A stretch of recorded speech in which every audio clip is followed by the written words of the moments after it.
Sarah Silva, welcome to New Mexico in Focus. Hi, thanks for having me. Absolutely. So we're going to talk about community organizing today, of course, and there's a lot to get to, including some of the work that you've been doing in that space in southern New Mexico for many years. But I want to start with kind of a basic definition. Community organizer has become something of a cudgel. Many viewers will remember John McCain's campaign, using it as a way to paint Barack Obama as some kind of subversive evildoer during the 2008 election cycle. So, what is a community organizer? That's a great way to start. So, a community organizer is someone who develops and equips people in communities to articulate, seek, and negotiate their goals and purposes in public life. So, it's a fancy way of saying, like, my job as an organizer is the ability to move people together consistently to represent their broader community needs to compel people in power over and over again. And we'll get to some of Yeah. the head impacting the wall nature of your work in a bit. And I realize that this work can tend to be issue specific, and we'll talk about that some in a moment as well. But broadly speaking, what is the purpose of community organizing? What does it or what should it aim to accomplish? Well, when I started organizing, so I started organizing in 2004, and I always thought that my life growing up would have been very different if a community organizer had knocked on my family's door when I was a kid, growing up in southern Joniana County. And um, like part of organizing is looking around and seeing like what are the problems that are facing our families day to day, our communities, and what are the ways in which we can make it different. So that can be like raising the minimum wage, for example, or getting as as local as like getting a crosswalk installed to slow down traffic during school hours. It's the things that are most important to the folks that are actually organizing. And then there's these larger movements that we can see across the country. But really, it's like all organizing is local. So it's like look around, what are the issues and the problems you see? And is there a community that can help compel some change around those things? Let's finish with the definitional stuff briefly, Mhm. if we could. How does your work in community organizing differ from, say, activism or advocacy, as people tend to understand those terms? Yeah. So the difference is um, that organizing and as an organizer, we're called to be students of power and study power dynamics. And that means that like the advocacy doesn't stop with, so advocacy means me going on behalf of somebody else and saying, go help those people over there. That's advocacy. Like I'm speaking on behalf of somebody.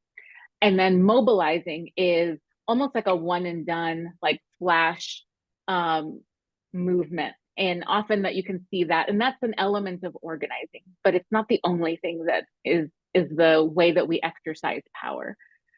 Organizing is about creating durable, lasting relationships and movement so the community can represent itself um, in in like the ways in which power and decisions move in those communities. So organizing is connected to durable and accountable communities and constituencies. So as an organizer, I'm going, say, to a bunch of congregations or schools or neighborhoods, and I'm getting to know people and their issues and what they're struggling with. And I'm not like, okay, let me go and advocate for you. But then we say, what do we do together? And what do you want to do about it? And then I'm offering the tools, support, and pathways to help people achieve their own goals. And sometimes that can turn into a protest, but often it can turn into lobbying at the city, state, county, national level. Or that can look like big public actions against the landlord. So it can manifest in a lot of different ways. Gotcha. It's sort of the difference between a locally based journalist and what we call a parachute journalist, right? Somebody who pops in for a quick second. Exactly. So, yeah, we have to watch out for those carpetbaggers that come into our community, journalists or organizers. Thank you for using the C word. That means I don't have to. So, how has this work changed over the 20 years that you've been doing it? And what have been some of the primary drivers of that change? Uh, so I'm gonna speak to, I'm not gonna get everything, right? Because a lot has happened in 20 years. But when I started organizing, no one knew what a organizer was. Like I'd say, like, oh, I'm an organizer, and people would say, so do you go to people's houses and like clean their closets? Like you're a So trapper keeper or something. yeah. And then that was at the time that Obama had just started his campaign for presidency. He was just beginning to come on the scene. And so no one had a reference point to organizers. And then the reference point became President Obama. And then it like snowballed into that.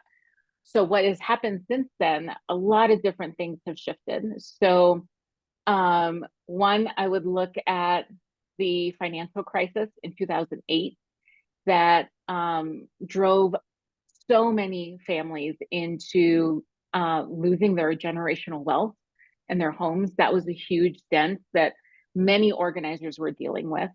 Um, at the same time, like a few years before, Acorn was basically targeted for registering millions of low income and brown and black people to vote. And through a couple of their own bad decisions, but also through targeting, like that organization ceased to exist as we knew it, because they were exercising power that was scaring the status quo. So we've seen that over and over in different parts of the country where people's uh, capital and self-interest gets threatened, and then organizers get targeted for that. I think we've also seen like all the work on uh, the Palestinian movement and working on Free Palestine uh, and Gaza and calling for a ceasefire. We've seen a number of people coming out and organizing around that consistently and repeatedly, and that's never happened before, not in the U.S. And so I think that is beginning to shift, and that's just more recent.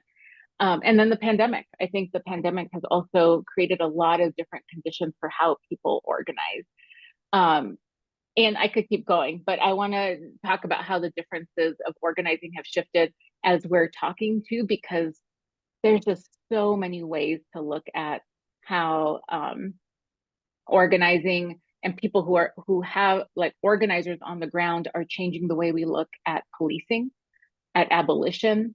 Um, all of these things are converging in several communities across the country simultaneously. I want to talk just briefly to follow up there about what I often refer to as the democratization of information, right? Like I grew up in the newspaper tradition where what we did was we sent a bunch of people out to gather as much news as we could in a given day. We put that all on a bunch of dead trees and we threw it in your driveway in the morning. And then the internet sort of came along and said, no, no, no, no, no, we are going to flatten this. So I wonder how digital platforms and social media in particular have changed the work that you do and the way that people perceive that work. Yeah. So digital organizing has become a really huge tool and a way to get organizing out into communities relatively quickly, and like really broadly. And it's not a substitute for getting on the ground and building real sustainable relationships.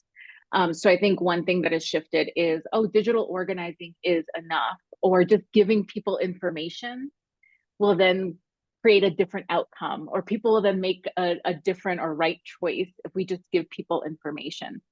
And that's not necessarily the case. So that's like one way that I think the internet and online information has shifted organizing. And then the other is like we can actually get our stories out and not wait on a local newspaper to find a hook for our issue, that we can actually just create a platform ourselves and put our stories out there and put our demands out there.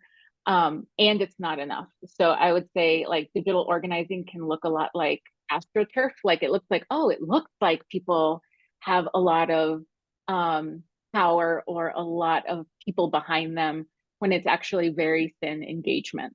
And that is not sustainable for actual material change in communities.